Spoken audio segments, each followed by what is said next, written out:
Welcome to the Challenge Chronicles. I'm Devin Jordan. I'm with Rob McIntyre and Trace Armstrong. We're here to discuss the Challenge Ride or Dies Episode 2.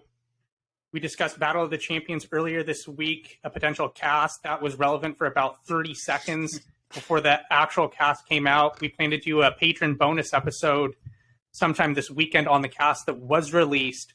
If you would like to listen to that episode, you can become a patron at the challenge or patreon.com/the Challenge Chronicles and subscribe for $4 per month.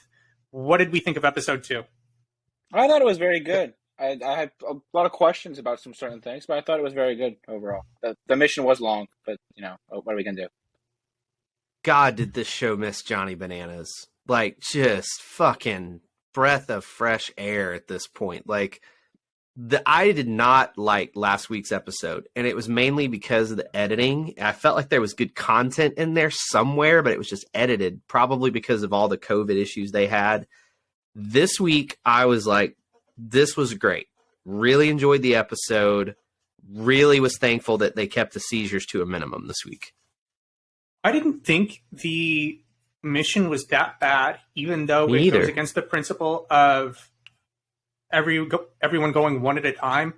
And I think it may have been, and someone would need to time it, I think that they did cut it pretty short, Rob, as far as the total amount of time that they aired it, and just added a lot of people to the montage. Yeah. So I thought it worked. Horacio, one of the MVPs of the episode, we were high on him coming into the season, or at least I was. TJ, coming out of this episode, I think is about as high as anyone. It would have been really disappointing to see Horacio and Olivia, who I thought also had a good episode, go home after showing such a bright start. That is how kind of happens for these rookies, is they show a little bit too much too early, and then the veterans said, all right, we're finding a way to get him out of here. I mean, should we just talk about Turbo now with his whole, I don't know what you want to call this. It just, what a bizarre sequence of events that happened here. I am so sad that he's gone. Like, I had to have a period of mourning last night that we were 2 minutes away from Jordan and Turbo in the same house. Like, it was just... It's not production's fault. It's really not. It's not. They should have at least shown them cross paths, right? As Turbo's leaving, cool. Have him cross Jordan and have some backstage footage of their interactions as Jordan gives Turbo shit for leaving the game. They had to do that. How did they miss that opportunity? That would have actually been pretty chill if they had the two of them walk out. Don't even tell anybody, but Jordan needs to walk out past them. That I would have been pretty in on. I just feel like this is what we talk about with Jordan. He so much of why Jordan's an entertaining character in and of himself, but so much also why we wanted him on was how he'd interact with Tori and also Turbo.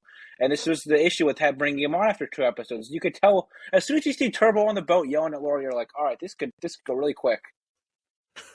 Yeah. We all had the right preseason prediction. Turbo would make an impact and be gone early, but man, if you'd have told me episode 2, this was Turbo's worst nightmare of an elimination. Like, if you're going to put Turbo in elimination, this is what you're praying to the gods of the challenge to happen. So we've talked about this recently, about the people that are not in elimination, helping people that are in elimination compete, and how we feel about that in general. Is it too much of an advantage? In my mind, yes. I like the elimination to be a way that whoever is put into elimination can overcome what's going on in the house, right? This is kind of the great neutralizer. Mm-hmm. And when you go into elimination and you're drawing blank, essentially because you're competing against however other many people that are cheering the other team on, the entire house, to do? Literally. Like, I think there's no way. And I've just watched the episode, so I'm kind of coming off my initial reactions, and I would need to think about it a little bit more. But my initial reaction to this is that they probably need to rein this in and get this a little bit more under control, because I think it's finally gotten to the point where it's out of hand. And there were numerous instances of this happening before, even as recently as All Stars 3 with Janae competing against Beth. I thought that was kind of bullshit when it happened. I think this is even much further down the spectrum of crowd interference. It's just one of those things where this is all on production. Like, they just have to decide if they don't want to continue to allow this in the way that it is, or if they don't. I think part of why they don't bother is it does sometimes make for somewhat... If you tell production, Option A is interesting content. Option B is fairness. They're going to pick option A every single time without even thinking for 2 seconds. So I think that they typically would go that way. I think longer term, though, it's typically more interesting to have these people who are such controversial figures around in the house. Like, obviously, Horacio and Olivia seem like a compelling pairing. But, like, you got Jordan about to walk out as Turbo's already gotten every single person in the house to want to kill him. Yeah. Right. Even friend Nani, she is not happy with Turbo right now. With him, I'm so... Because when he left, did you listen to his little, like, leaving monologue where he says he wants Nani Bananas to win? Yeah. He seemed so chill, right? No. I don't think he has a chill bone in his body. I think in that 10-second spiel, he seemed really chill. He was like, yeah, I want Nani to win. I hope she and the banana win. So I think Turbo is obviously being absurd. I, however, I think I was able to understand his perspective on what he was trying to say. I think what he was trying to say is that he feels like if he's a friend with someone, that friend shouldn't have to come to him to ask him to do something. If they are friends, they should just want to do it. And so I thought that his stance was that he didn't think Nani should be coming to him having to ask if he wants to go in her elimination or not.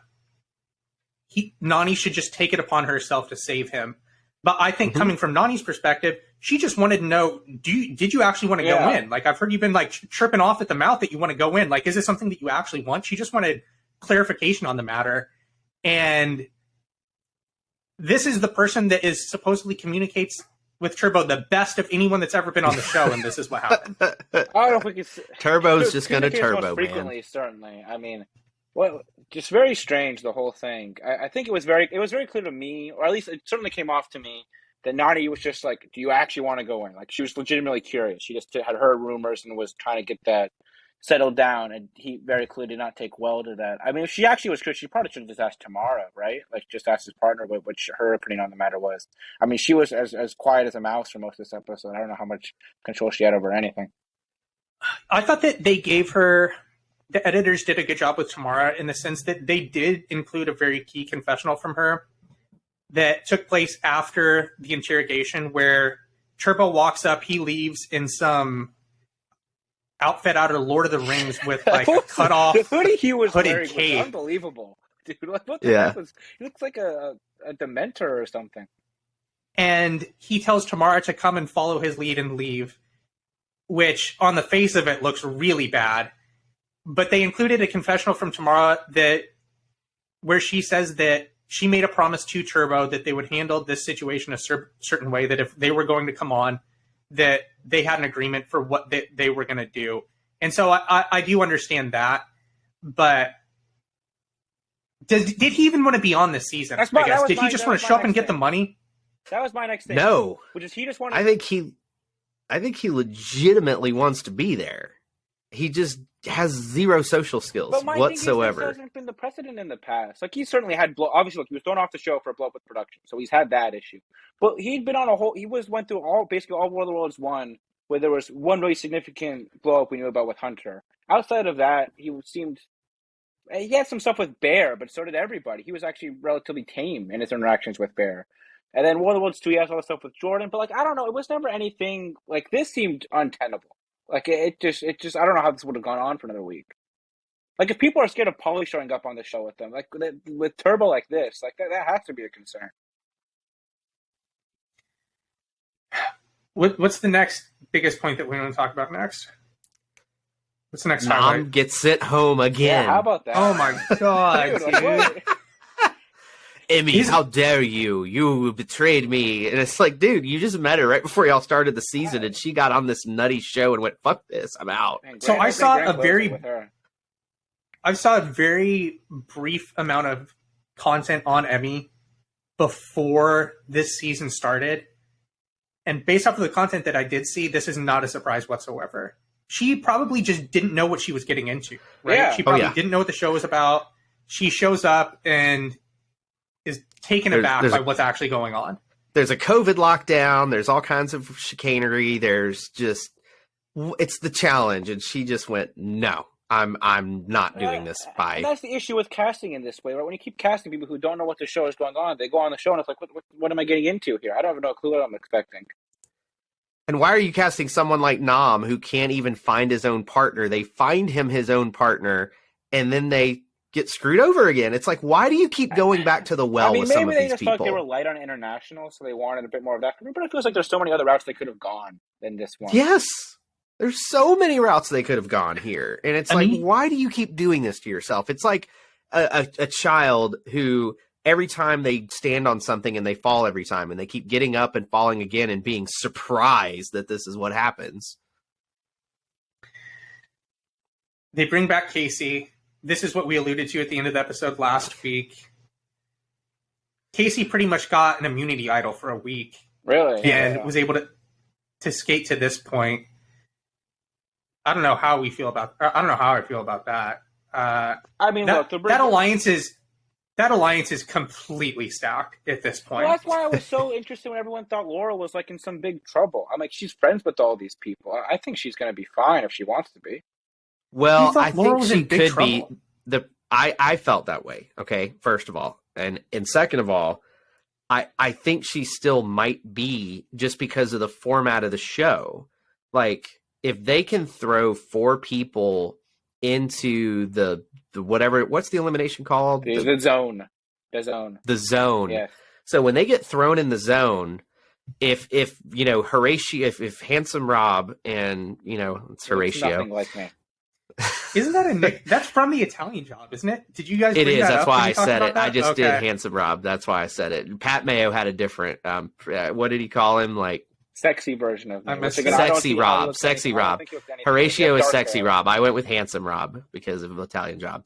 But oh god, I already lost train of thought. Oh, the zone. Okay, Rob, you should see if Handsome Rob's still available on Twitter. There's no way that is. It's gone. That could be Handsome Rob. Maybe Handsome Rob 23459 is open. 16, That'd be about it. We'll figure out a way. 69. Yeah, 69. That one's gone. That one's way gone. Definitely taken. But just the nature of the zone. Okay, so if Handsome Rob and his partner win, and they get to choose 4 teams, why aren't you throwing in Bananas and Nani, Devin and Tori, Laurel and Jack, and any of those big names? Like, all it takes is one win by a rookie, and they can guarantee 2 big vet pairs go in, like what we saw last week. Well, what should she do? What should he do? Laurel, if he's saying that she's vulnerable by being tied to Bananas. There's nothing she can do. Like, she's tight with the main alliance. She's tight with Casey. She's tight with Nani. But they're all the time. Yeah, I think you're right. I think they will win most of the missions. I think they probably win 70% of the missions, if not more. And I don't know if Laurel is any more vulnerable than any of the other members of that alliance. I don't know why she would stick out compared to the rest. If anything, she sticks out less because she has a rookie partner. Yeah, and I think. Well, I think she still sticks out more because she's one of the more dominant females. And if rookies go in, it's like, why wouldn't you throw them in? I just think. I apologize for cutting off. I thought you were done there. No, I'm sorry. I'm done now. Okay. So my thing is, if you are one of these rookie pairs that wins, let's say Johnny and Raven win again, or Horacio and the Big and whatever, I think Bananas and Nani or Tori and Devin seem like the 2 clear top targets of those teams. We would agree with that, right? Like that one of those teams is probably one that's voted directly in. Then beyond that, so she's already got somewhat of a shield there. I think she's a little bit louder than some of the other vet rookie pairs. Like, I think she might be a bigger target than Fessy and his partner, or Nelson and his partner. But I just don't really know. That's why I actually think Johnny and Nani could be somewhat vulnerable. It's just that I think they do go kind of like a sore thumb compared to some of those other teams where Johnny's just won 7 times. He just has a way of attracting that level of attention. But I think she can kind of hide a little bit behind them, and then she's also covered by them when they do win, which will be the majority of the time. We're all in agreement that this will most likely be another rookie beatdown, correct? That this is just going to be a complete slaughter. I think it'll be somewhat diminished compared to other seasons because just like how random missions work, some of them will get some wins. And when they do win, they have the capability to just like guarantee one of those top 4 teams is going home. We're only adding more veterans that can potentially win missions too. We're going to add the Jordan and downside Anissa. Of this. Yeah, I mean, you're about to have Jordan and Anissa walk in, and next week you're probably going to have Darrell and Veronica walk in. So it's like, what do you do against that? I mean, the format itself actually works really well to give rookies a fair chance, because we saw it in episode 1. They got to send home Kayla and Sam.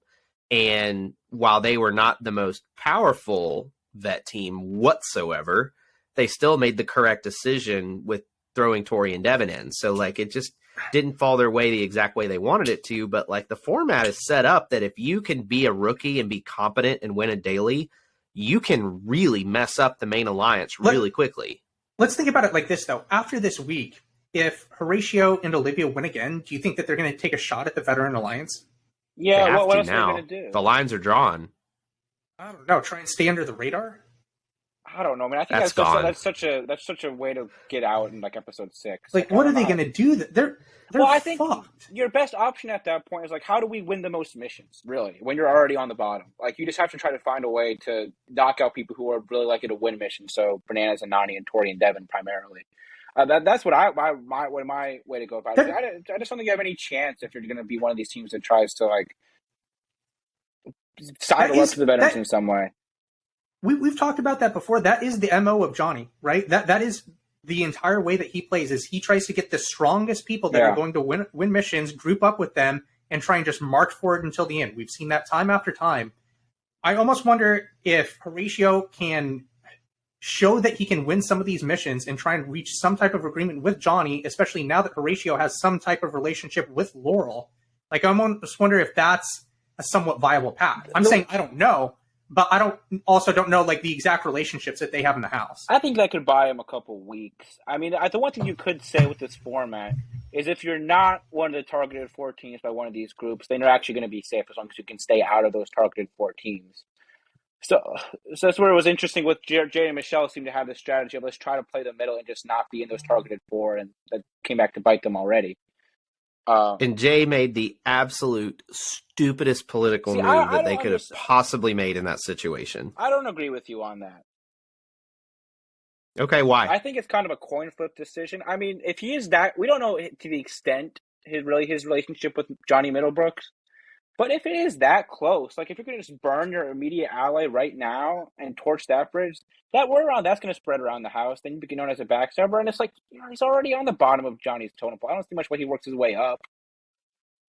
Well, he's not going to work his way up, but like Devin has made this argument before, and I agree with him. Your goal sometimes, let's play the Steve Mankey card. All right? He probably wasn't going to have any chance in hell of winning that season, but to give yourself the best chance to win, you got to still be there. And Bananas flat out told him in the deliberation, hey, I don't trust your relationship with this guy. Nani is saying we can trust Michelle and you. I need you to prove it to me because right now I don't trust you. And then what did he do? He went against the guy with probably the most political stroke in the house and did what he told him not to do. So now he's cemented himself to going home. Any vet team now is just going to throw Jay and Michelle in every time. But I think what is Jay doing that he's not able to establish some type of good relationship with the other veterans in the house? We've seen this season after season, time after time. It's his 3rd or 4th season now, and he isn't able to have. No, 3rd. He's his 3rd season, and he still isn't able to establish some type of connection with these people. He's in the exact same position that he has been every other time. He's asking much with Bananas. That's part of the big problem here, is that there's a lot of bad blood from that doesn't get talked about a lot. But he hooked up with Morgan and then joined it afterwards, and there was a real issue between the two of them because of that. That's reality of what a lot of it is. What about all the seasons that Johnny hasn't been on? There's been one season they haven't been on together where he was paired with Teresa. And it was the same thing. Well, Teresa went crazy. Wait, what do you mean? Jay and Teresa that were partnered on double agents. Together on double agents, and Teresa burned a bunch of bridges, got Cam and Ashley thrown in, which is a really big power play. But then the next week, Jay was on his way out. And he actually performed very well in his one edition against Leroy. Just Leroy is a titan in that one. But that was the issue there. He actually had a relationship seeming with the CBS people at the start of that. If you remember, Josh and Casey got into an argument where Casey wanted to keep Jay around and Josh was being Josh and yelling at people. So I think he had some ability to do that. Johnny's a problem for him, and Johnny's around now. But see, here's the thing. Jay's just a terrible political player. Like, he's terrible at it because... He seems awful. All he had to do was go to Bananas and say, hey, I know you and I have had some issues from our personal life. Can we let bygones be bygones and work together here? What do you think we could do? That's all he had to do. And why didn't he do that years ago? That's the thing. He's had years to be able to try and patch this relationship. He's only been on 3 seasons. He was on the first season with. They've only been on 1 season together, and everybody assumed Bananas wasn't coming back. They felt like, and so he's had opportunities to interact with that him. part. I don't know. Well, he was dating Morgan up until 6 months ago, so that wasn't going to happen. Johnny Bananas. So he can't say. What do you mean? He can't say to Johnny and say, "Oh, I know that like we've had some type of issues. Like I want to move past it if you're ever on the show." That again. should have been. Well, he wasn't going to do that outside the house because they would. Why? That just wasn't going to happen. Why? Realistically, Johnny's going to be on the show again. Realistically, Jay, in his mind, he probably thinks he's going to be on the show again. I don't know. I don't know what the issue is. On the show again. I don't think a lot of people thought Johnny was coming back. Why wouldn't people think Johnny's not going to be on the show again? That's crazy to me. There were some rumors that he was going to like retire after Total Madness. That's bullshit. There's no way. I think, Devin, I'm with Rob here. I think you're reaching a little bit, but the real thing here, the real thing here is. Are you telling me CT's not going to come back again? Like they always come back. They always come back. The amount of people that have retired and stay retired, like you could count on one hand. My other thing is, so it's like he has other things going on besides the challenge in his life. His full-time job now is patching up relationships in case this person happens to show up on a show again. What did you say? Like he's going to make this like his full-time position now, where he's like trying to patch up relationships in case that person happens to go up on the show again. I think it's one person, and it's arguably the most powerful person whenever they go on the show. I think that's a bit of a reach. I think though that I stand by the point so that the moment Bananas showed up in the house, all he had to do was go have one conversation, and he would have been in a much better position to where, yeah, they're not going to be in the main alliance, but they're at least going to be around a while and at least give him a shot. And why doesn't he do it on Total Madness? That's what I mean. Why does he never because have he that and Johnny were still Johnny and Morgan were still dating at the time. You still can't have that conversation? I don't get why you can't have that conversation. That doesn't make any sense to me. But it's also like, what's Johnny's... Why does he, like, care? Why isn't he just going to throw him in constantly? Why doesn't he care about any of these people? That's the thing. Because Jay actually seems like why did he ever patch it up with Nelson and Corey? You know what I mean? Oh, I think because it was strategically advantageous to do so. Yeah, I don't think that he has much strategic. I don't know if it really was. Like he could just kept beating the shit out of Nelson every season. I mean, this is the first season back since he's been on somewhat good terms with Nelson. Last time we saw him with Nelson, he was throwing Nelson into elimination because Nelson has to go in instead of Corey. Because they said that they were going to work together that season. Yeah. At the very end, and I mean, Total Match is just a weird season with how the skulls were set up. Jay was basically the only person who did get picked on. I mean, I think there was some strategic value in like having Nelson and Fessy around. I don't know that Johnny what would be his reason for keeping Jay around, even if Jay tries to make amends. Tracy says what in the chat says, I agree with Devin. I knew he would be back. Okay. Everyone agrees with Devin. I'm not saying I didn't one think person he would be back. I'm saying that there were some people who didn't, and maybe he was under that impression. Yeah. But and I'm also just of the impression of like, I mean, Jay is a nice guy, but he also doesn't strike me as the smartest knife, the sharpest knife in the drawer there. So I'm not saying he's not a good dude or he's not smart, but it's like politically, this guy just has zero instincts on what to do. I just don't see, at least on the challenge. If he goes to Johnny, Carol Landenberg says, I think Jay didn't think Bananas had a problem with him. If anything, Jay should have the problem with Johnny. That's also a fair point. Why is Johnny, even if Jay tries to make amends, why is Johnny listening to that? Why does he need Jay around? I think if anything, Jay, if you look at Jay compared to the rest of these rookie jabronis, I think he's more of a threat to Johnny than the other ones. I think he's more like he and Johnny have somewhat overlapping skill sets, and that they're not going to win like the strength-based stuff. It's going to be more figuring out how to do things, doing puzzles, agility-based. He's somewhat of a Johnny's not thinking about that at all. Well, he should be. Not at all. I know. I'm saying he should, but he's not. That's not what like is going through his head. There's just no way. Johnny is in the dominant alliance, and Jay is just an annoying gnat that is in his game. I just don't see if Jay like literally goes and is like Dwight with Mike on that one episode of The Office where he's like kneeling on the ground asking for apologies. Why is Johnny going to listen? Like, what is he getting out of that? Because of the exact reasons that you just stated about his ability to win challenges, and he's just another number for Johnny. That's why. I mean, obviously he'll play some lip service, but I don't know that I think if Johnny has a chance to get rid of him, I don't know that there's a situation where All right. Jay's moving very high up the totem pole. All right, now here's the other angle to this, okay? Because they talked about it in the episode, all right? What is Jay's advantage to going and having that conversation? Who's Banana's partner? It's Nani. And Nani and Michelle were acting like long-lost friends, and apparently they're pretty close off the show. So Nani made the point in the deliberation, or when they, threw them in, it was like, it's not just me, it's my partner in this. And so my partner and I, he wanted to do this, okay? So if you are Jay and you are looking at the relationship between Nani and Michelle, it would behoove you to at least smooth the waters a little bit, because Johnny's partner might stick up for you if you show a smidgen of loyalty, or at least an olive branch that is extended. He didn't do that, and now he's marked himself for death in this season. It's done. Because we talked just now about Jay's relationship with Johnny and their past history. But the bigger relationship, I would argue, at this point in time, is Jay's relationship with Johnny from whatever else fucking show that was, or Johnny partners with Raven. That's pretty much what we saw is the main catalyst for the reason why Johnny threw him in, because Johnny was the one who attempted to corral the Rookie Alliance last week, and Bananas wanted to essentially, and I think this was the right move, and I think it was perfectly executed, break that up as quickly as possible. And by putting in Jay, Horacio, I don't know about Horacio. There may have been able to be a better pair than Horacio, but I think Horacio makes sense. Jay, Horacio, and Johnny partnered with Raven against Turbo. They accomplished exactly what they needed to. Well, I don't know that it was the best. Should they have actually gotten rid of Turbo? Yeah, why not? Because he feels like someone else is going to. It's a strong person. It's a strong person that isn't going to work with you. But he's not going to work with anybody. He could work with the rookies. He said that he was with the new challengers. He said that. I don't know how I really feel about this. My stance would be like, if you don't put Turbo in this week, he's going to go in next week or the week after. Like, somebody is going to get annoyed with him enough to put him in.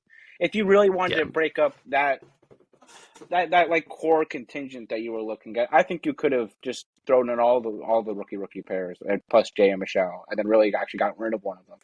Because Turbo's not working with anybody, seemingly.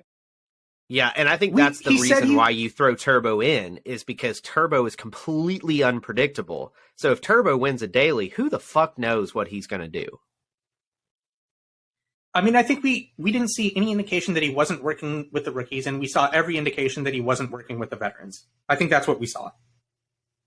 I suppose. Yeah. I don't know. I don't know how much he was working with anybody. Which is odd, because a lot of people who had been on shows with him in the past said he was... I just think there was something weird about him with this season. I really do. Because a lot of people in the past just said he was not like that, and that he would have real political discussions. I mean, he was seemed to be a very core part of Paulie and Kara's plans up until he got himself launched on World of Worlds 2. On World of Worlds 1, like, he hasn't gone to Elimination at all that season. He's not even really thought about it going in. He's gone and visited Paulie and Kara in the U.S. Like, he's friends with them.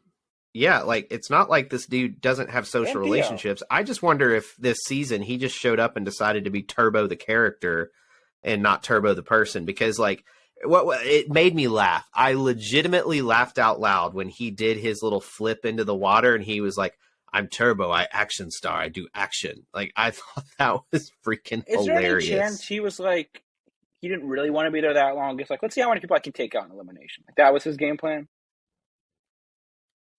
I think it was just Turbo going to Turbo. Yeah, I mean, Chase Marksbury makes a good comment in the chat. He says, Turbo has no allegiance, and if he wins a daily, Johnny, Nani, Tori, Devin are top of his hit list, which I agree with. And I think that's one of the main motivations why you think Nani really would have been you would want to get rid of Turbo. I think he would have. I think Laurel would have been for sure. That's a good point. I think Laurel, yeah. I mean, I agree. He didn't know this at the time, but Jordan was. Well, one other thing we need to talk about actually before we keep going on. So when they had that episode preview thing where they had the six people like in the preview episode, did that happen before they actually showed up, or was that after? Like the preview episode thing they did where they all sat around the table? Because I'm thinking, like, did Bananas and Nani know Jordan and Anissa and then Darrell and Veronica were showing up? I don't know. When they filmed the preview episode, or when? At this point I'm just saying, because, like, if they filmed that preview episode actually before they got to the got to the house, then they would have known, okay, Jordan and Anissa are coming, and then Darrell and Veronica are coming. I don't think at that point in time that they knew, because I don't think they did, because based off of the podcast that Johnny had last week, Nani didn't even know that Johnny was there until pretty much right before they came into the game, and that they kept them pretty secluded.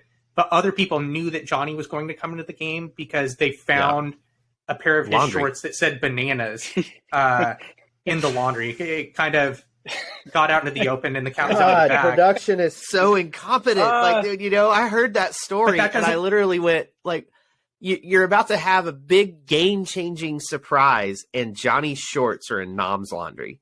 But that doesn't mean that they know that Jordan, Anissa, Darrell, and Veronica are about to come in as well. So you think they must have filmed that preview episode after the season was done, or just in the middle at some point? Okay. I mean, it looked like they filmed it on location, so they could have just taken a day when they do confessionals and brought them in and said, hey, we're going to shoot this special. Here's some extra cash. This is what we're doing. Yeah, that's very... I mean, they could film that from anywhere. Who knows? That could be in an LA studio. And they were making comments on some of the rookies, like they had watched them do stuff. So I would assume that they had done it. I mean, anybody could be fed lines, but I mean, it felt like they were talking. They were definitely fed lines in that preview. I'm not buying it. Yeah, I'm not. They were, but there was enough information about how they were performing to make it seem like it was filmed after they showed up or after the season. So I think we could safely make that assumption. Because we do know that they knew that they were pairs coming. Because they asked Jordan and Anissa, like, what's with you two? Why are you guys here as pairs? And then they had to, like, give their BS explanation as to why they're pairs. Interesting they had Jordan walk out first instead of Anissa, right? I would have figured you'd do Anissa and they'd be like, oh, who could Anissa's partner possibly? Because now it's going to be like, it's kind of bringing down the momentum that Anissa is Jordan's partner instead of the other way around. Well, I think it was probably because it's more important that Jordan's like a shocker. Like, hey, we're bringing somebody else in. Boom. It doesn't matter who Jordan's partner is. I know that seems mean. They want to build up the anticipation for next week. Everyone now wants to see what happens between Jordan and Tori in episode 3. Which, by the way, I don't buy for a second that the conversation between Tori and Devin about her mental health and Jordan occurred before Jordan showed up. 0% chance that conversation is taken from after.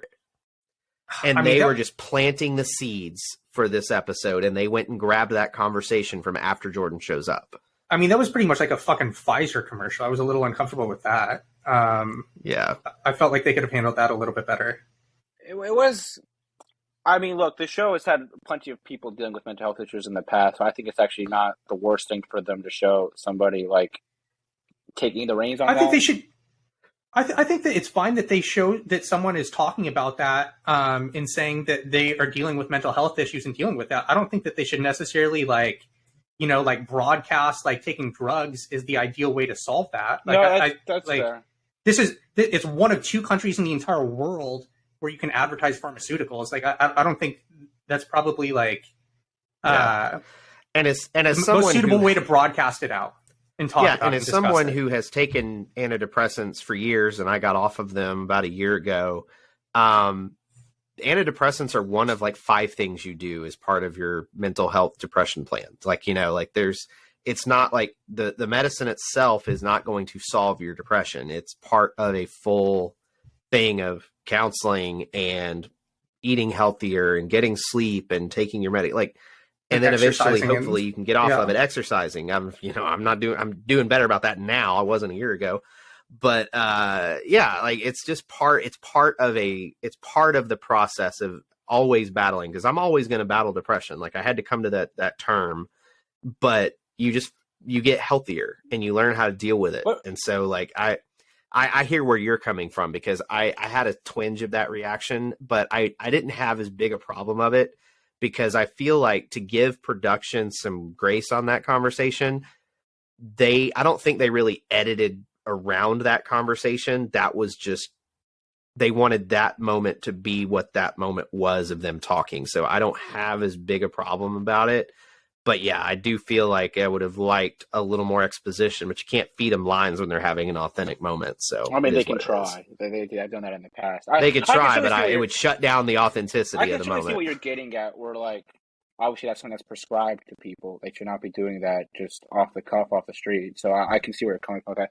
Part of what did some of the internet reaction is really actually part of it really bothered me, where a lot of people were like, "Oh, Tori's just making this up. She never talked about this on TV before," or like she never talked about like having issues with Jordan or stuff. And I'm like, dude, you have no clue what they chose to air. Like we're not having them going to the bathroom. You're not seeing everything they're doing day by day. So there was a really significant contingent of Twitter/Reddit sphere that was on that line of thinking, and that did very much bother me, just because we don't know what the show is going to choose to air with these people. I think it was actually nice for someone who's been criticized a lot for having a quote unquote fake personality. I thought it was nice to actually give Tori a little bit of an actual personality reveal. Yeah, and I think it was a legit, like, real conversation just because she was also wearing the eye patches I need to wear right now. You know what I mean? Like, they were just having a moment as friends talking, and it didn't feel like it was one of those forced club scene conversations that they do and stuff like that. One thing also to me, like, so that little room that Tori and Devin were sitting in, that's also where Jay and Michelle saw Johnny Middlebrooks talking to Olivia. It's funny to me that they'll get a bunch of shots of just two people sitting in there and there's nobody else around. Like, do they like only let two people in and like, hey, we're gonna let them have a moment? This pair needs to have a little discussion. You guys all go wait outside. Like, how do they keep this area clear? I think that the cameramen in production come up to them and say, hey, we need a conversation about what the two of you are thinking for the game. Let's go. And they bring them over there and they just let them talk. They just shut the doors. Nobody else is allowed in. I don't think they shut the doors. I think if someone barges over and interjects themselves in the conversation, that's exactly what they want, and so that's available. But I think it's kind of understood that they're having their scripted moment. Yeah, and even if it's not a scripted moment, I think that, I mean, from people that I've talked to that have been on the show before, like, you spend like 60 to 70% of the daylight hours when you're not competing sleeping. Like, they all go take naps or they go lounge by the pool. And since this place is colder, it's fair to say that a lot of them could have just been laying around taking a nap. And the reason that Tori's doing her eye thing and drinking coffee is that they just happen to be two people that were just chilling in that room. That could also just be it. Yeah, pretty much. You know, like, that's just, you know, a lot of the conversations on this show are, I wouldn't say scripted, but like you said, they like, hey, we need the two of you to talk about what's going on. Can you come in here and do that? Hey, the rest of you, can you leave them alone while they do this? Like, that does happen, but it doesn't happen all the time, at least not that I'm aware of. Yeah, when I said scripted, what I mean is staged, right? Yeah. It's a staged conversation for them to come over, communicate, and give highlights of what's going on with their relationships with the other people in the house. Okay, we touched on the mission briefly. As a whole, what did we think about that? For me, it still ran a little bit long. I did appreciate that I just threw all the DQs basically into one montage. We didn't have to watch all of them. I mean, for me, part of the issues with the missions this season is just going to be, obviously, getting first is extremely important for determining who has power. But beyond that, like, if you know you can't get first, there's not much incentive to do anything. Well, I don't think that there's not much incentive. I think it's going to get harder as the season goes, just because they have to pick 4 teams to go in. So when there's 8 teams left, I mean, they might have to compete. Losing essentially doesn't matter, really. That's what I'm saying, yeah. At all. All that matters is if you win. It's a Ricky Bobby mission. You either first or last. And if someone that you're slingshot engaged close with can't win, then there's nothing you can do. Yeah, pretty much. So I think that is a somewhat significant flaw with the format. I would prefer if they just, like the bank account. I don't know. There's something you can do where you reward some level of competence submissions without winning. It also kind of evens out the playing. It also kind of evens out the playing fields between the alliances, right? Of course, this would be there would be somewhat of a chance for the Rookie Alliance to be able to make some traction in the game. But now, if the veterans are most likely going to win a mission and send in people from the Rookie Alliance, then I think we're kind of looking at a replay of last season, unfortunately, and hopefully some of the characters in the house can overcome that. Yeah. So if you were in Jay and Michelle's shoes, because they seem to be one of the teams that could be in the middle. If they wanted to be. What would your path here be? Would you try to do what they seem to try to do and have one person in your pair smoosh up with the vets while the other one's scheming with the rookies, or would you just kind of commit to a side? If I'm who? If you're Jay and Michelle. Or a team like Jay and Michelle Sure. trying to play the middle. I think that immediately when they came in the house, they should have been vet strong. If I'm Jay, like I would have tried to go out of my way to not have any enemies. I really don't get why he couldn't have had that conversation in Total Madness. The moment I saw that he was going on, and if I knew that there was some type of animosity with him, I would have gone up to him, addressed him, be like, "Hey, I know we've had our issues. Like, Maybe I'm open to working with each other. Like, water under the bridge." Yeah, we don't know. But I probably so for Jay and Michelle this season coming into this, like at the very start of the season when he knows that Johnny isn't going to be. Or when he thinks Johnny and Nani are not going to be part of the house, he can't have. He's close with Nelson, right? He can't be part of the Veteran Alliance. Why doesn't he just do that? Why does he have to, I guess, make it more difficult for himself and play both sides? We've seen on Survivor that playing both sides can work out for you, but on the challenge, I feel like it's a lot less frequent that actually benefits someone moving forward and deep into the game. The only person that it ever worked for was Landon on Fresh Meat 2. That's it. I feel like we could go. I mean, Jen on Fresh Meat too. Yeah, but she was really She irrelevant on that. well, she made the final. I mean, she was able to work both sides to the point she didn't have to go in. Yeah. I think it's a case of bringing like a chess strategy to a checkers board. Like I think that what happens on the challenge is they're trying to be too complicated and galaxy brain and everything, and in a more like maybe on the challenge USA where people were playing a little bit harder, that would have worked more. But with this type of environment, I think if anyone catches a whiff of somebody thinking too much, like let's just get him out of here. I don't want somebody who's actually going to like use their IQ to some level. Yeah. And that's why Horacio and Johnny, the new Johnny, are such a danger because they showed up to actually play the game and seem to actually know what they were trying to do. And then Johnny goes out and wins the first mission. Like that's, it's so, if you're a rookie on the challenge, you're kind of screwed no matter what you do, unless you're just completely useless and they use you as a layup. Because if you perform too well at the beginning, you become public enemy number one. But if you don't get involved and actually try to play the game, you're going to get cut off anyway. So it's a no-win situation until you gain some social equity. I think it's so much season by season. Like, how would you rate Emmy's season last season from a political perspective? I mean, she made the final, but she also went in 3 times. It was 3 times against Jamokes. So, like, I feel like that's it didn't matter. Well, I think one thing that's happened now is the best to be like, oh, see, Emmy made the final. Like, if you sidle up to the vets enough, like, we'll take you there. But like, that was. Again, she had to go in 3 times. They also knew she wasn't going to win, though. That's the thing. I mean, they knew she was not a threat to win. If she was paired with CT, would she have won? Yeah. Okay, well, she could have been then.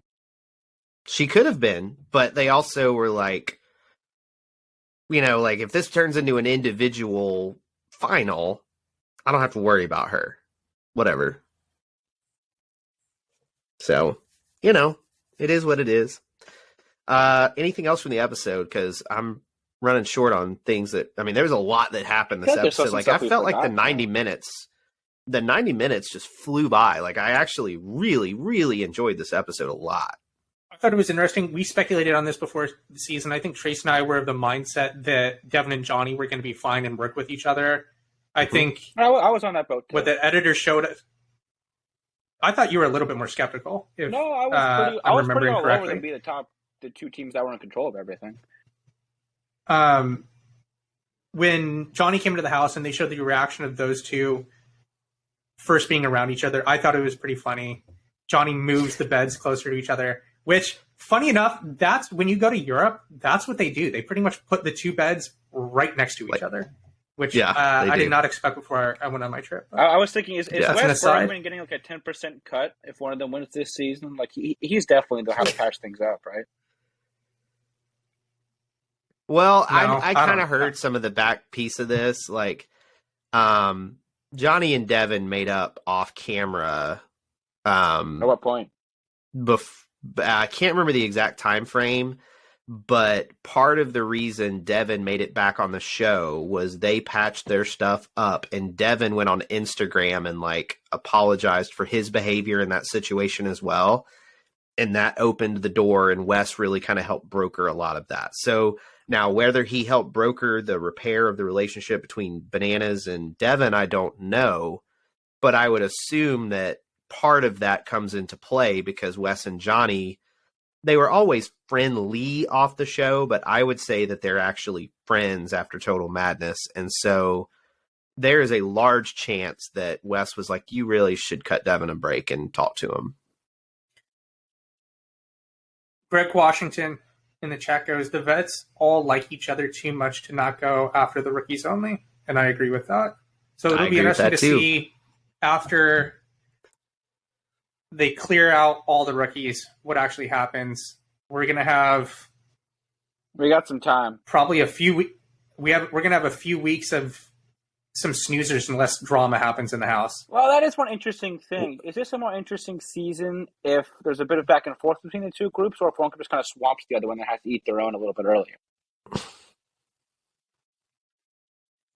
Say that again? Is it more interesting if they go back and forth? So is it more interesting if like Jay and Michelle and these rookie pairs are able to pick up a couple wins and get a couple of the vets out of here, or is it just Definitely, yeah. Well, but I think it going back and forth would be more entertaining. Like I know Devin likes the slaughter rule where you just blow people out. Well, if it depending on the situation, but like I think if you have a strong rookie alliance and you have a group of veterans that don't necessarily like each other as much, that's the ideal situation, right? Where there's more parity, where not even the veterans are going to stick with each other throughout, and they could potentially work with the rookie alliance. I think that's what you want to see. But it just doesn't seem like there's enough rookies that are going to be able to win challenges for this to actually matter. I think Johnny Middlebrooks has won one. It seems like it's possible he could win another one going forward, even though I'm skeptical of his partner's ability to some extent. And Horacio also seems like he's very good. And Olivia and himself could also win another one. But outside of that, I don't know who else is going to win one. Yeah. That's true, because House Targaryen appears completely useless in this. I mean, they're useless. Maybe the best will keep them around a little bit, just because the other ones are more of a threat to win missions than the Targaryens. I agree with that. Like, they come across completely useless. And that's what you should try to do, honestly, in a lot of these situations. Just pretend like you don't have a clue. Like, that was one thing. I think Johnny Rooks had the right strategy on its face, but he did seem like he was a little bit too... He had a bit of the Corey from Dirty 30 thing, where he talked a little bit too much about wanting to get rid of the vets and took a little bit too much of that on, and now they want to get rid of him. So, yep, that happens. One other thing, the only other topic I could think of was, I kind of said it at the top of the show, but like, God, this show missed Johnny Bananas. Like, he didn't even do like a ton in this episode, but just his presence and his ability to interact in situations, like that could have been a really boring deliberation in other people's hands. You know what I mean? That could have just been a chalk paint by numbers thing. And instead we have a confrontation with Turbo. We have a very frank political conversation with Jay that helped drive a narrative. Like, the dude just knows, because I mean, he's been around for 21 seasons, so he should at this point, but he just really does help drive this show when he's there, even if he's not causing chaos. If they had gotten a different elimination, do you think Turbo, if they had gotten like balls in, do you think Turbo and Tomorrow win? I mean, I think Turbo murdered Horacio in that. No, they're pretty similar. Well, but then the question is, what happens with Olivia and Tamara? I think Olivia has a little bit more size on Tamara. Yeah. It would have been interesting to see him in like a balls in or a pole wrestle. Yeah, that would have been. I would have preferred that over what we got, obviously. Do you think he's? I just needed one episode with Jordan and Turbo. Is he back on the show again? Just one. Yes. Within the next 4 seasons. Yes. Who knows? He could be on All Stars 4. Turbo? Oh, wow. It's explosive All Stars 4 then. We'll talk about this when we do our preview of Battle of the Champions and the cast that's been speculated for that. But I'm really glad that it seems like the show is open to mixing some of the members from the main show with a lot of the people that we've seen on All Stars. I think that's my hope, that they continue to do that going forward and just make one product that is as good as it can be. And I think by mixing those casts together, that's what you can potentially accomplish.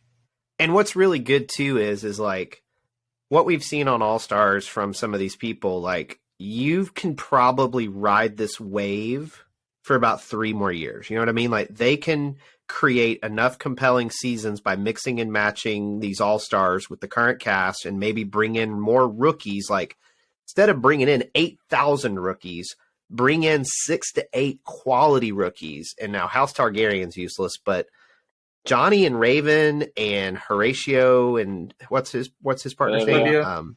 Olivia. Like these are some quality rookies to come on the show. Like bring me quality rookies and I'm on board because we need rookies to keep the show going.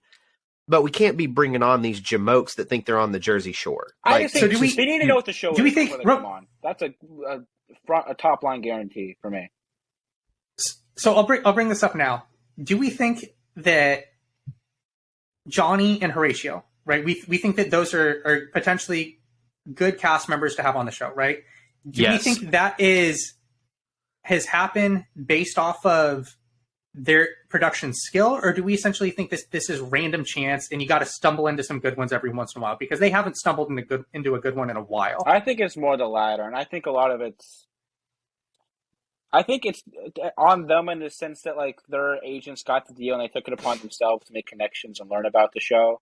That's what other vibe I got from them and their partners. So I think it's just they kind of stumbled into it. I mean, we've seen with how they've casted other people. To me, it's just any excuse about somebody comes on the show and they don't know what it is.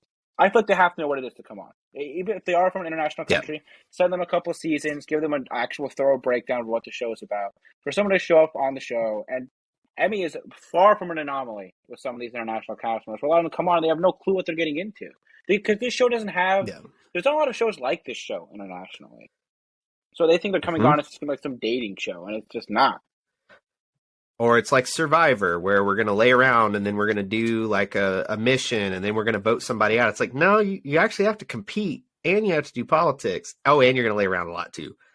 So it's not a show. And I think that's kind of what's been cool about the documentary stuff, even though I hated most of it. This show really isn't like a lot of other reality series. They tried to copy other reality series, and when they stopped trying to copy other ones, they kind of found their groove. And it just is what it is. So if you're going to come on the challenge, you should go do some research if you're going to be on this show, period. Because otherwise you're wasting a slot for somebody else that could learn how to play this game. All right. Thanks for listening, everyone. If you want to listen to our next episode, which probably will come out on Sunday. I think we're going to record on Sunday, so it'll either be available Sunday night or Monday morning. You can go to patreon.com/The Challenge Chronicles. Subscribe for $4 per month. Thank you for listening. We'll talk again soon. Bye.